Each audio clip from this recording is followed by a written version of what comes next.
From the EPR Creation Studio, this is Jason Staples bringing you Unconquered with Doc Staples. As always, this podcast brought to you by EPR Creations, bringing you the best of internet marketing and website development for an affordable price. By Luis Marquez of Momentum Realty in Jacksonville, Florida. By Shenandoah Real Estate in the Research Triangle of North Carolina. By Garage Makeovers, the #1 garage remodeling company in South Florida. And by Justin Galloway of Benchmark Mortgage, serving Florida, Tennessee, and Kentucky.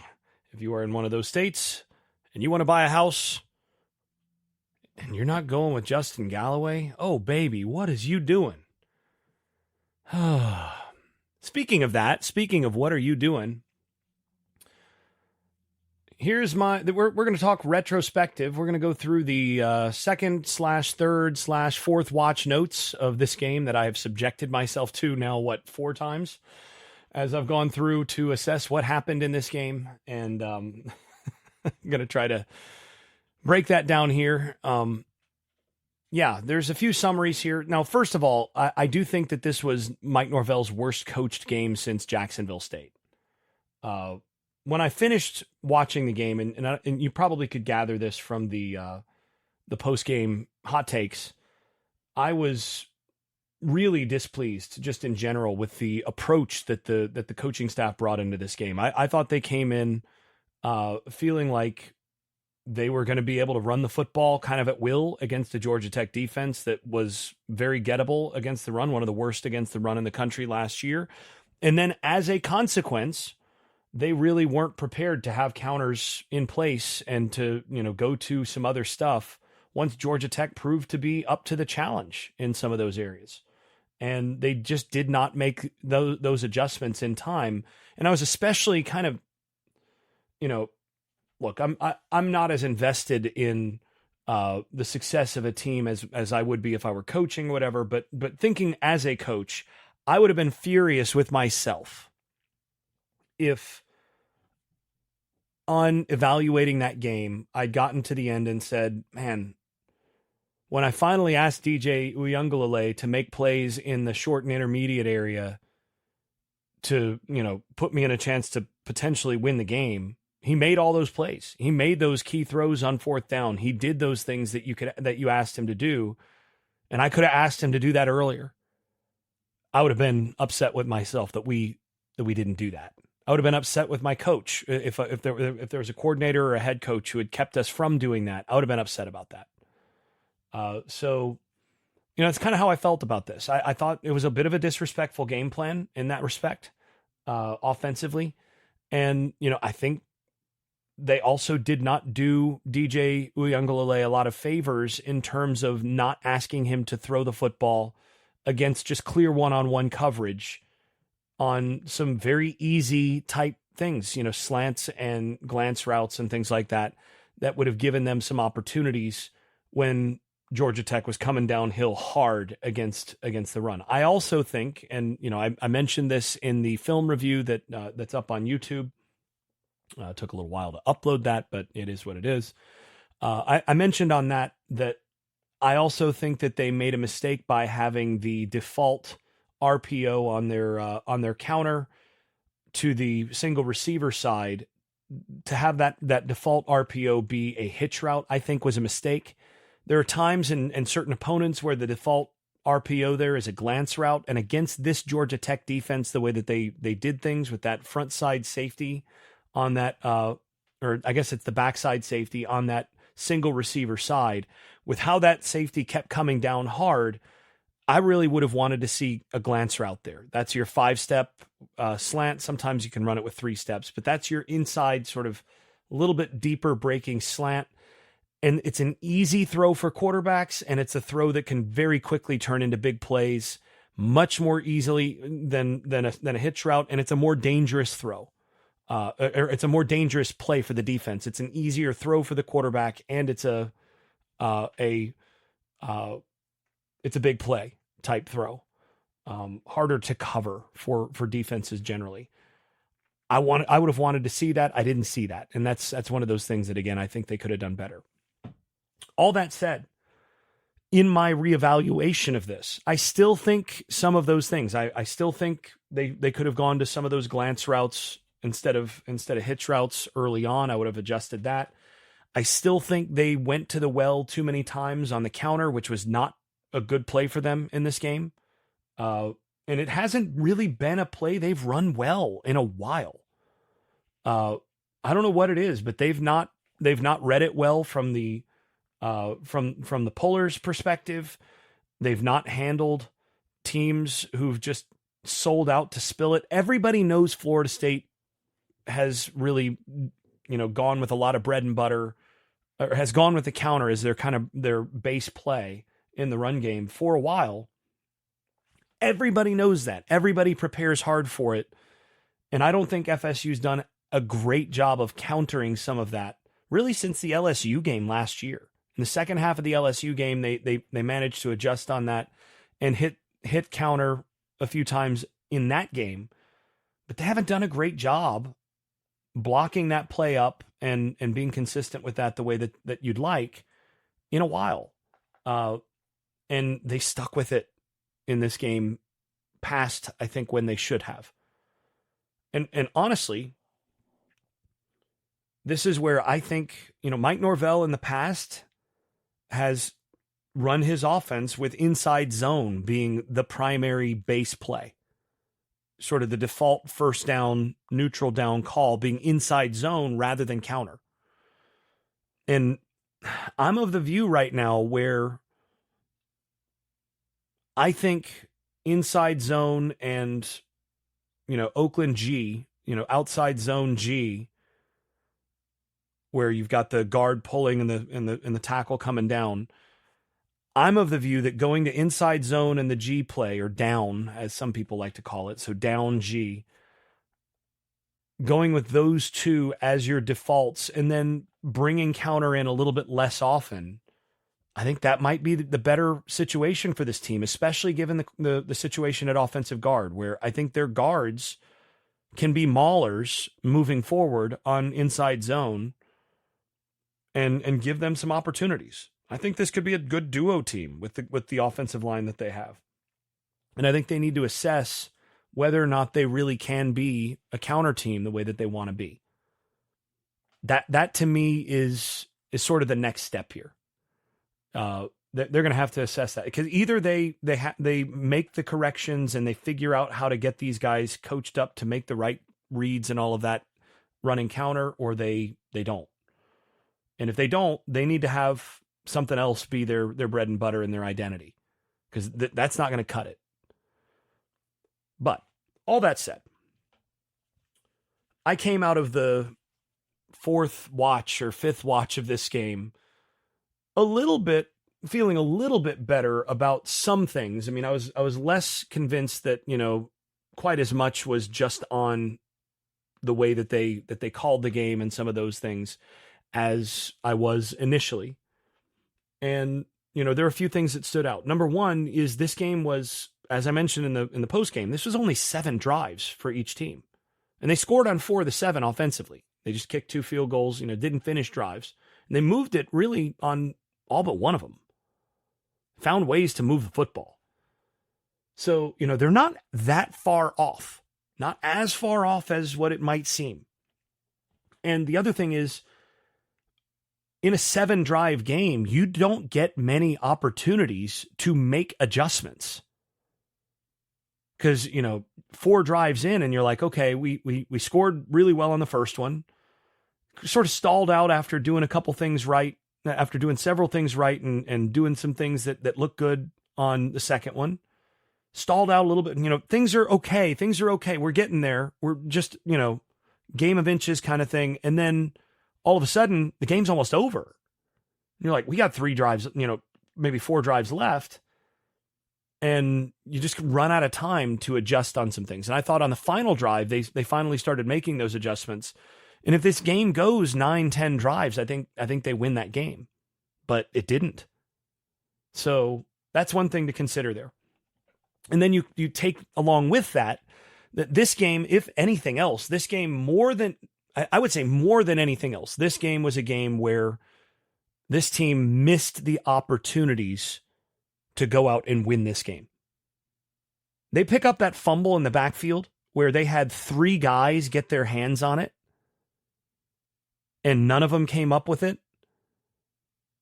This game is a completely different football game. They've all of a sudden got the ball in a position where now they're able to go down and score to go up potentially 21-14.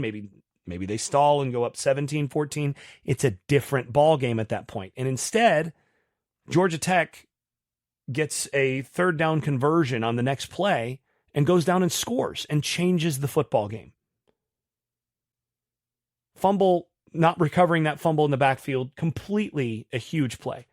And it was a selfish play by DJ Lundy trying to pick that ball up where you're only ever supposed to try to pick the ball up and scoop if there's nobody else there, if there's no traffic. They practice this every day in camp. If you're in a position where there's any sort of potential other, you sort of slide into it a little bit sideways to make sure that you get the ball between you and anybody else, and then you go into kind of the fetal position and you protect it. And he didn't do it. Instead, he tried to pick it up, and the Georgia Tech player who did it right got it. There were also 3 shot plays that were set up well that DJ just missed. He had 2, basically, they're long seam type over routes. It's actually it's a go route that or a seam route that goes to the opposite hash, essentially, with a dig on the other side. So it's almost like a dagger concept, but instead of the seam coming from the same side, the seam is coming from the other side and coming across the field. So it's a lot like Norvell's preferred post-climb concept, but with a dagger basic dig inside of the inside go or seam. They ran that 3 different times against Tech in this one, and in each case there was an opportunity for a wide open hit. 2 of them, it was just hit that basic and you've got a big play. Just throw the dig and you've got a big play. Just put it on the money and you got a guy that could potentially go to the house off of that.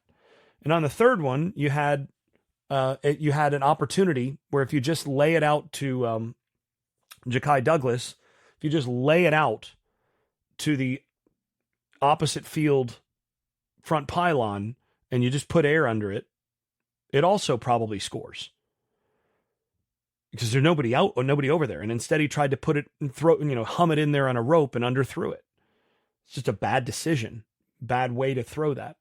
And then you could add a 4th one in here where there's a missed overthrow on an easy go route where Benson won almost immediately off the line of scrimmage. Those are costly misses by the quarterback where if you hit one of those, the game changes. There were also a couple runs that could have hit. And then there were a few plays on defense where guys just didn't do their job. And that was the big characteristic on the defensive side that stood out on, multiple watches, is how many guys, and I mentioned this in the hot takes as well. There were a lot of guys that just weren't doing their jobs. There were guys that were kind of playing selfish football, peeking in the backfield, poor eye discipline, trying to find the football, trying to go and make the highlight tackle instead of just doing their job and playing through the block and, all of that. Yeah. And the thing is, if you fix those things, you have your defensive guys do their job instead of playing selfish hero ball, then all of a sudden you've got the pieces to be really good on defense. I think that was clear again. On the second watch, there was certain stuff that was like, okay, well, yeah, DJ, Jackson did make a couple plays that were like, oh, okay, that guy can really do that. There were some others where it's like, oh man, how is he getting cut? I know Odell teaches him to get their hands down. The linebackers were a bit of a mess, but we'll get to that in a second. Other thing that I do think Norvell and staff are going to have to think about, and this is going to be something that we're going to see coaching staffs, I think, have to adjust to over the course of the year, is I do think the games will be shorter this year with the combination of the newer clock rules and all of that. with in-helmet communication, I think that's going to mean more NFL-style games and fewer drives in most games, because you're going to see a lot more teams huddle and use more of the play clock in consequence, because they're going to be using helmet communication and the quarterback's going to call the play in the huddle. It's going to look more like the NFL in that respect. In some sense, the game's coming around to Jimbo Fisher's way of doing things. Oh, I mean, actually, I think I was just talking with somebody else about this recently, that with the in-helmet communication, I think actually that probably would have benefited Jimbo Fisher more than any other coach in college football, because of the ability to, get the call in reliably to the quarterback while telling him, okay, I want you to do Houston. Remember, you got the alert on, if they go cover 4, you got the alert on the post, and then make sure you check your H here on the option, and then if they come out in this coverage or this pressure, then I want you to then go ahead and check to inside zone. Get all that in 5 or 10 seconds. Quarterback knows exactly what you want there, and you're, calling it for him. You get him lined up early enough, and you could even say, no, check. Go inside zone left. All of a sudden, you're running your offense in a way that you couldn't do with signals. He can call it in ways that, he couldn't do with signals. That's going to be interesting for him. And with fewer drives and more huddles and things like that, I think you're going to start seeing fewer plays and fewer scores overall in college football. And I think you're going to see more. Last few years, the average game has had about 11 or 12 drives per team. I think that's going to be 9 or 10 this year. And, that's a big difference. It's a lot fewer plays. And that's going to make certain games a little closer to the margins. And this was an example of that. All right. I'm going to go ahead and thank my first 2 sponsors. As always, thank you to EPR Creations. They do a great job on websites. They built the Show the Safety site for me, for example. My petition to college football televisers and broadcasters to actually shoot the game the way that we all want to see it. And as always, do a great job there. And also thanks to Luis Marquez of Momentum Realty in Jacksonville, Florida, the best in the business out there. If you're selling anything or if you're buying real estate in Jacksonville, the best in the business out there, you should do your business with Luis Marquez. Let him know you heard about him from the Unconquered podcast. Now, a few things. Defensively, a few guys stood out that I think, have earned more reps, partly because some guys have earned fewer. So problems that I saw, there were times where I thought Jackson was a little disappointing at defensive tackle, but who's not as much of a problem on rewatches as I thought initially. Farmer did not play well, but again, we kind of know what he is, so you're going to get that. But I think 95, I think Lyons has earned more reps. He played really well in this game. It's the best he's played in a Florida State uniform. And I'd also like to see Samson. Kelly played a little bit. I'd like to see Samson out there. Again, there just weren't a lot of snaps, but I'd like to see a little bit more of the defensive tackle depth. But Lyons, with his quickness, caused some problems that the other two didn't, interestingly. So you get that. Defense in terms of linebackers, Blake Nicholson needs to play more. I think Nicholson earned himself the number 2 linebacker spot in this game. And until otherwise notified, I think Nicholson should be the other guy opposite Lundy. And then when you're in when they're in dime, I think Nicholson needs to be the guy instead of Lundy. I think Lundy needs to be a 2-down backer. I know he's a senior leader. I know he's he's an important player on this, but there were a couple plays where he just is not fast enough. He's not enough of an athlete to cover a tight end or a running back running a flat route from the Mike backer position. He can't do it. Nicholson is fast enough to do it. And if it's not Nicholson in that situation, then it should probably be Cam Riley. But Riley struggled in this game. And I thought he's a guy that I don't think earned more time. He really struggled on backside stuff. And in terms of hitting some of the gaps, there were a couple really egregious ones where he just didn't look like he had any idea where he was supposed to be, where his run fit was. And, until he learns that, you can't really play him more. But to me, Nicholson is your number 2 backer. and you take the good with the bad with him. But I think he's a guy that, is going to continue to get better. I think Sione Lolohea is a guy that needs to be a starter opposite either Patrick Payton or Marvin Jones. And those are your three primary, but I think Lolohea, against more run-oriented teams, he needs to be on the field more often than not, while you more or less rotate Payton and Jones at the other spot opposite him as much as possible. Because I think he did a better job overall against the run and setting the edge than the other two did. And, until they are willing to do it, and until they turn up the physicality against running teams, against a team that's going to only throw it 13 times on you, I think Sione Lolohea needs to be out there more than the other two. And Patrick Payton he was a guy that I thought played pretty soft in this game. Marvin Jones, I thought, played less soft, but he also got manhandled a few times too. Lolohea didn't get manhandled at all. There are a couple times where I would have liked to see a little bit more physicality out of him, but overall he was better against the run. Conrad Hussey, to me, needs to be the starter at field safety, though he had some problems. To me, if Devontae Brown is going to make the mistakes that he made, especially against the run, against a team that's going to run the football, you'd rather a sophomore make those mistakes than a senior. Live with the young player making young player mistakes. You can't live with an old player making young player mistakes. And Brown looked the part of a converted corner playing safety against the run.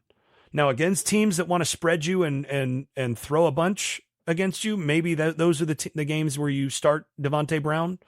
But to me, Hussey, and give Duke Cooper a look. To me, Hussey probably should get more of a look at that spot. Again, if you're going to struggle, if you're going to have a guy that's not as reliable, let it be the young guy that does that, not the old guy. On offense, I think Cam Davis is going to have to get integrated more and more as this season goes on. He's a guy that I think is he's a player, and with how he blocked, I think he earned more time. And with how Roydell Williams and the rest did not break tackles, I think that opens the door for the young guy. Again, if you're not going to be great at that position and the young guy is going to do the things that, you're asking the old guys to do that usually separate them and be a blocker and all of that, then Cam Davis needs to get more time sooner than later. And, I think also Jalen Lucas is another guy. Get him more touches. He was electric when he got it. I don't think he touched the ball in the second half. And I think that's something you could do. To me, Omar Graham, who was not as bad actually as, a lot of social media would have you think, but Omar Graham and Devontae Brown need to play less. I thought Shaheem Brown played a bad game. I thought the safeties in general played a bad game. And it wasn't the defensive line getting destroyed as much as it was the second level, not being able to finish or being in the wrong spots a lot of the time. But then the defensive line also got pushed around enough that it made it hard on the second level in a lot of those places. And that's not a good thing. I thought Earl Little was a real disappointment in this game. I'd mentioned, I don't know if I'd mentioned on air, but I definitely mentioned behind the scenes to some other folks that even in just what I'd seen of them doing cat and mouse stuff, Little had been very unreliable with the kinds of angles that he took and all of that. And, had been disappointing in that respect to where I wouldn't have trusted him as a tackler and as a pursuer based on just the little that I'd seen of him in that sense. And then, he was a little bit of a disaster and should have given up a touchdown and gave up a key third down just by poor eye discipline. Whereas Kevin Knowles was really reliable. I think Knowles has to be your primary nickel at this point until Earl Little proves that he's ready to play. And frankly, Jabril Rawls and Edwin Joseph are guys that, they may be ahead of Little at this point. I mean, Little's got to prove it. This was a very poor tackling game. And, I'd heard rumblings that they hadn't really done inside drill at all fully live in camp, or goal line drill fully live in camp, unless they'd done it in the scrimmages. And I believe it. because what we saw was a team that didn't look like they'd tackled at all during camp. I don't know how much this team had gone to the ground, but they were not ready for physical play and to actually, tackle and take angles and actually get guys to the ground. And there was a lot of selfish play in there, as I mentioned before. There was running around blocks, peeking in the backfield. There are a couple of times where, corners and defensive backs had opportunities to come up and, work through a blocker and make a physical play against the run. That's something Renardo Green did a great job of last year. And really the year before. I mean, he came up. It's one of the reasons he got drafted where he did. Not only was he a cover corner, when teams, had backs coming out in the flat and all of that, and in position where he had to be the contain guy, he came through blockers with physicality and blew those things up. And he did it over and over again. Tay Cody-ish. And didn't see that at all in this game. I want to thank the second two sponsors. That's Shenandoah Realty in the Research Triangle of North Carolina and Garage Makeovers of South Florida. Best in each of what they do. Again, let them know you heard about them from the Unconquered podcast. Actually going to go ahead and bring up my third and final of this set of advertisers here. Justin Galloway, Benchmark Mortgage. Look, I've talked to Justin. I've talked with him at length about his philosophy of really working and being customer focused as a mortgage loan specialist. If you need to buy a place in Florida, Tennessee, Kentucky, give him a holler. One of the best in the business. It is a boutique type experience, and you get the best rates.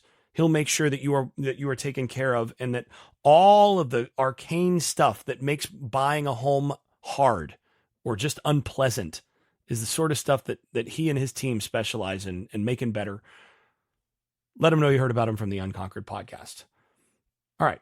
So final stuff in terms of the offense, the problems that I noticed that were, primary. First of all, the right guard position is not quite as improved as, what you hoped coming into the year. Ferguson and Jones. Keandre Jones wasn't really any better than he was last year. And in some cases, I think he was a little worse. And Terrence Ferguson was not an improvement on him. It's to the place where, you wonder, would Andre Otto be an upgrade there? Bryson Estes probably not, but you've got to start thinking about what you're getting in that right guard position, especially if you're going to run so much counter. And those guys have got to be able to finish that. And I just wonder whether or not with Richie Leonard and, Terrence Ferguson and Keandre Jones being your primary three offensive guards, whether or not, again, you want to be more of a split zone, inside zone type team than a, counter team. I mean, Morlock at tight end really struggled blocking for the most part in this game, struggled blocking counter, struggled reading counter, struggled blocking in terms of physicality. And you have to think about your other options there. And at different points they did.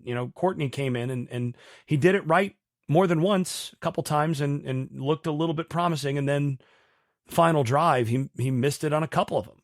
So, you got to figure out what you're doing blocking wise at the tight end position and how that's going to impact what you want to do as a team and whether or not you really want to trust your tight ends all that much. Maybe you just play more 3 wide with 2 backs. I mean, there's a lot of things you're going to have to figure out in terms of your best personnel packages. In terms of DJU, the 2 main concerns that I had of him were, one, he had happy feet in the pocket in a way that looked like it was what was practiced. So, pitter-pattering in a way that is not conducive to good rhythm at the quarterback position and having your feet completely ready to throw. For him, what you want is to be much more of a Tom Brady style footwork. You want to hit, keep your hips down, your cleats in the ground, and be able to push through that back foot. And you don't pitter patter your feet, because as you're picking those feet up, when it's time to throw, you're actually not in the right position to throw right at the moment that you need to. Instead, what you want is him to take a good drop.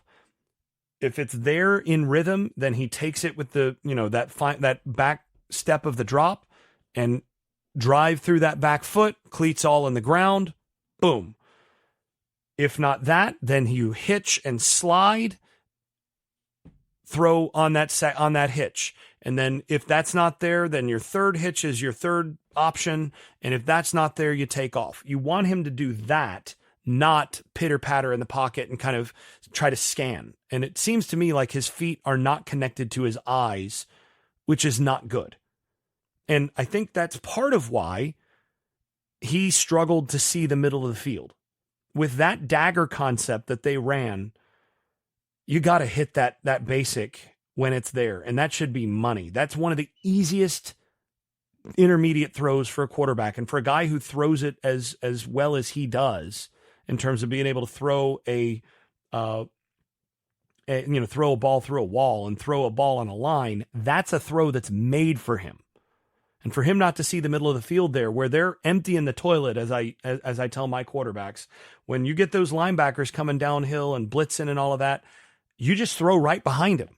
The toilet's flush; those guys are out of there. Just go, just pull the trigger and put that ball in that space in the middle of the field.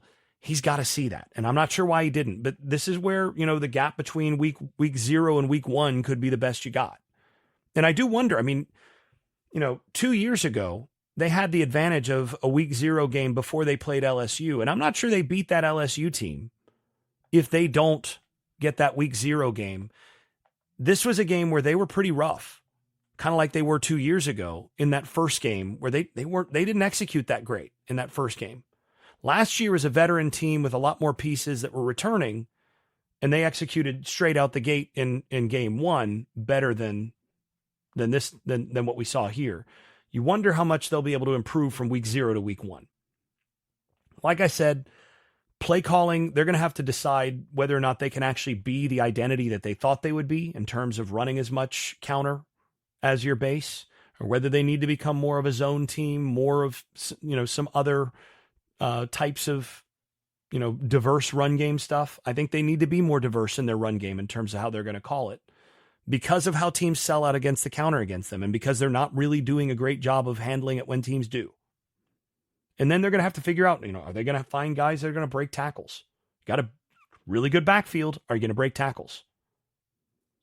And like I said, I have my questions about how well this team, how much inside run and goal line this team did to get their backs where they had to break tackles, and to get their second level, first level players, secondary players to where they had to actually get guys on the ground.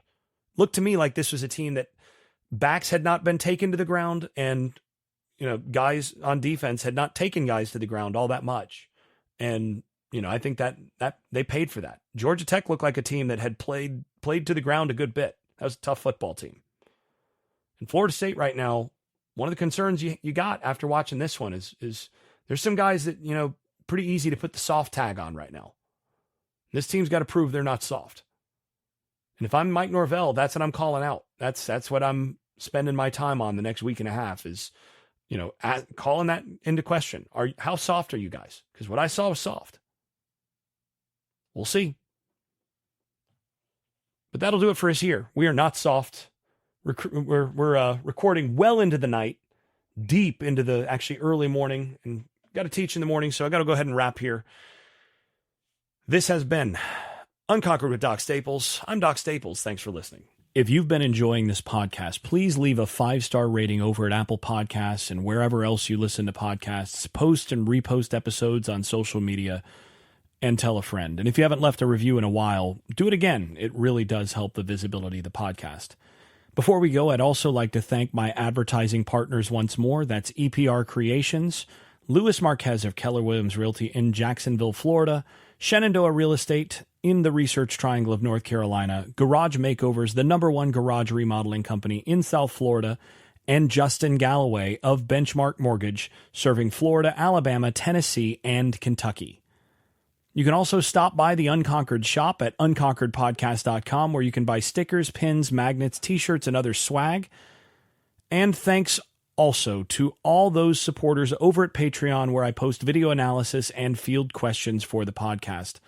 I am especially grateful to those above the dynasty level. That is Andrew Garrett, Brian Leininger, Neil Cook, Casey Kidd, Chris Chartrand, Dave Blair, Hector Cartagena, Jack Horton, Jimmy Van, Jonathan Kennedy, Keith Cheney, Lee Caswell, Tyler Kashishke, Vince Calandra, and Bert Bertoldi.